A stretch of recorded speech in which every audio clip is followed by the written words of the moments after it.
नमस्कार बंधु, आप देख रहे हैं बंधु कोचिंग क्लास। इस वीडियो में आपको बता रहा हूँ केन नदी के बारे में। नदियों के टॉपिक में केन नदी बहुत ही महत्वपूर्ण है और केन नदी के बारे में कई बार प्रश्न पूछा गया था। वीडियो को ध्यान से देखेंगे तो आपको केन नदी के बारे में सारी जानकारी मिल जाएंगी। पूरा देखिए वीडियो और पूरी जानकारी पाइए। और साथ ही साथ अगर इस चैनल पे आप नए हैं तो चैनल को सब्सक्राइब कीजिए और लाइक कीजिए, दोस्तों के साथ में शेयर कीजिए। लास्ट में यह बताना कि आप कमेंट करके कि आपको यह वीडियो कैसा लगा है, क्या इसी तरह पढ़ना आपको उचित लगता है। चलिए देखते हैं केन नदी के बारे में। इससे पहले मैं दूसरी नदियों के बारे में बता दिए, पिछले वीडियो जाकर आप देख सकते हैं। एक एक नदी पर एक एक वीडियो में बना रहा हूँ। देखिएगा कि यह नदी है जो केन नदी कटनी से निकलती है। तो केन के बाद हम कटनी की करके तो के से के याद हो जाएगा, के से के। ठीक है, बहुत सरल है। केन नदी कटनी जिले के राठी तहसील है। कटनी जिले में क्या है, राठी तहसील है। और यह तहसील आती बुंदेलखंड के पठार में। वैसे तो कटनी पूरा ही आता है, लेकिन थोड़ा सा हिस्सा इसका बच जाता है। तो राठी तहसील बुंदेलखंड की पठार के अंतर्गत आती है। और यह पूरा की पूरा बुंदेलखंड का हिस्सा है, ये विंध्याचल के अंतर्गत आता है। विंध्याचल हमारे मध्य प्रदेश में दो ही पहाड़ियां हैं, एक सतपुड़ा पहाड़ी और एक विंध्याचल पहाड़ी। सतपुड़ा पहाड़ी बिल्कुल दक्षिण में है और उसके ऊपर आती है विंध्याचल पहाड़ी है। ठीक है, और यहाँ पर दमोह का पठार स्थित है। दमोह जिला साइड में, और वो पूरा एक प्लेन पठार है। उस पठार के अंतर्गत देखा जाए तो ये विंध्याचल पर्वत में दमोह का पठार स्थित है। ठीक है, तो यहीं से निकलते आपसे प्रश्न कैसे भी पूछा जा सकता है, या तो तहसील दे देगा, या फिर जिला दे देगा, या फिर विंध्याचल दे देगा, कुछ भी दे सकता है। आपको 4 से 5 चीजें उद्गम से निकलने की जगह से याद रहना चाहिए। 5 चीजें ध्यान रखना है, दमोह, विंध्याचल, बुंदेलखंड, कटनी, राठी। इतनी चीजें ध्यान रखना। आपको कैसे भी प्रश्न पूछा जा सकता है तो आप 100% हल करके आएंगे। देखते हैं आगे। तो ये जैसे ही कटनी से निकलती है तो कटनी के बाद में ये पन्ना जिले में पहुंचती है। पन्ना जिले में पहुंचने के बाद में यह छतरपुर में जाती है। ठीक है, पन्ना के बाद में पन्ना राष्ट्रीय उद्यान होते हुए छतरपुर जाती है। छतरपुर में आगे उत्तर प्रदेश, और उत्तर प्रदेश के बाद में उत्तर प्रदेश में ही यमुना नदी से मिलती है। यमुना नदी इधर ऊपर से आती है और यहाँ आकर यह नदी मिल जाती है। ठीक है, उत्तर प्रदेश के कौन से स्थान पर मिलती है, साधारण है, सिंपल है। उत्तर प्रदेश के बांदा जिला है और उसके गांव का नाम चीला गांव है। और वहां जो स्थान है, जिस स्थान का नाम है भोजा। तो कहीं भी पूछ सकता है, आपके उत्तर प्रदेश पूछ सकता है, बांदा जिला पूछ सकता है, चीला गांव पूछ सकता है, भोजहा स्थल भी पूछ सकता है, कहीं भी पूछ सकता है। आपको याद रखना है। यहाँ से लगाकर राठी तहसील से लगाकर यह भोजहा स्थान तक इसकी लंबाई कितनी होगी? टोटल लंबाई इसकी होगी है 427 किलोमीटर। टोटल लंबाई इस नदी की है, यहाँ से लगाकर यहाँ तक है। ठीक है, और मध्य प्रदेश में भी है रही है। तो मध्य प्रदेश में कितना है, तो मध्य प्रदेश में यह 292 किलोमीटर बहती है। मध्य प्रदेश में कितना, 292 किलोमीटर। 427 में से 292 किलोमीटर बहती है। ठीक है, और उत्तर प्रदेश में यह 84 किलोमीटर बहती है। कितना, उत्तर प्रदेश में 84 किलोमीटर बहती है। और साथ ही साथ मध्य प्रदेश और उत्तर प्रदेश की बाउंड्री है, मध्य प्रदेश और उत्तर प्रदेश की बाउंड्री है। तो यह 51 किलोमीटर इस बाउंड्री के अंतर्गत बहती है। ठीक है, यह बाउंड्री है यहाँ पर, और इस बाउंड्री में 51 किलोमीटर बहती है यह नदी। ठीक है, तो हमने बात करी क्या क्या, कुल लंबाई बात करी, मध्य प्रदेश में कितना है, कहाँ से निकलती है और कहाँ पर जाती है।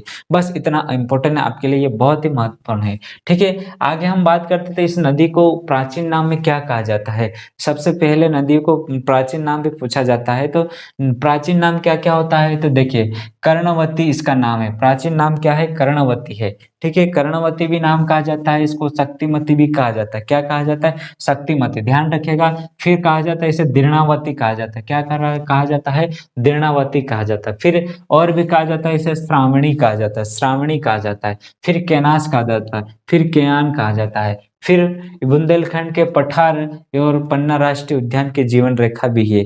क्या नाम है इसका, बुंदेलखंड के पठार के पन्ना राष्ट्रीय उद्यान के जीवन रेखा भी कहा जाता है। ठीक है, ये नाम आपको याद रखना पड़ेगा। कर्णावती, शक्तिमती, दीर्णावती, तारणी, केनास, कियान, ये सभी नाम इसके महत्वपूर्ण है और बहुत ही इंपॉर्टेंट है, कई बार परीक्षा में पूछे जा सकते हैं। ठीक है, सहायक नदियां इसके बहुत प्रमुख है।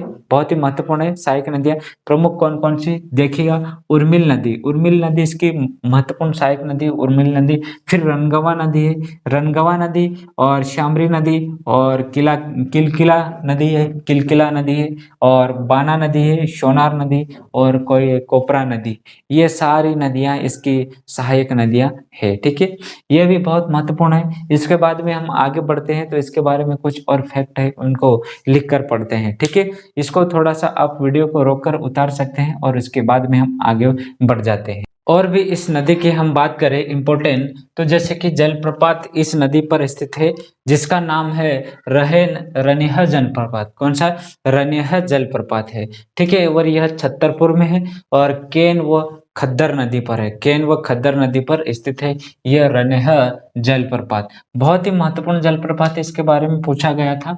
इसके बाद में हम बांध और परियोजना की बात करें, बांध और परियोजना की बात करें तो यहाँ पर 5 बांध और परियोजना है, ठीक है? 5 बांध और परियोजना, और सबसे खास बात ये है कि ये छतरपुर में है, ठीक है? ये दोनों छतरपुर में है और 2 खजुराहो में है और ये पन्ना में है, ठीक है? देखेंगे कि गंगो बांध कहाँ पर स्थित है? इसका नाम कहीं-कहीं गंगो ग्रेटर बांध भी कहा जाता है। क्या कहा जाता है? गंगो ग्रेटर बांध भी कहा जाता है। खजुराहो में स्थित है और केन और सिमरी नदी पर है। केन व सिमरी नदी पर स्थित है यह बांध, ठीक है? तो केन और सिमरी नदी पर ध्यान रखिएगा, पूछा जा सकता है। फिर रनगवा बांध है, रनगवा बांध ये खजुराहो में है, ठीक है? और केन व रनगवा नदी पर है। केन व रनगवा नदी पर स्थित है, कहाँ पर? खजुराहो में स्थित है। बेरियारपुर सिंचाई परियोजना है, बेरियारपुर सिंचाई परियोजना, ये छतरपुर में है, ठीक है? केन नदी पर स्थित है। छतरपुर में केन नदी पर स्थित है और मध्य प्रदेश और उत्तर प्रदेश की संयुक्त परियोजना है, ठीक है? 2 राज्य का बंटवारा जल के आधार पर किया गया है, ठीक है? तो 2 राज्य जल का उपयोग करते हैं, ठीक है? उर्मिल सिंचाई परियोजना छतरपुर में है और उर्मिल नदी पर है। उर्मिल परियोजना छतरपुर में और उर्मिल नदी पर स्थित है। एमपी और यूपी की संयुक्त परियोजना यह भी है।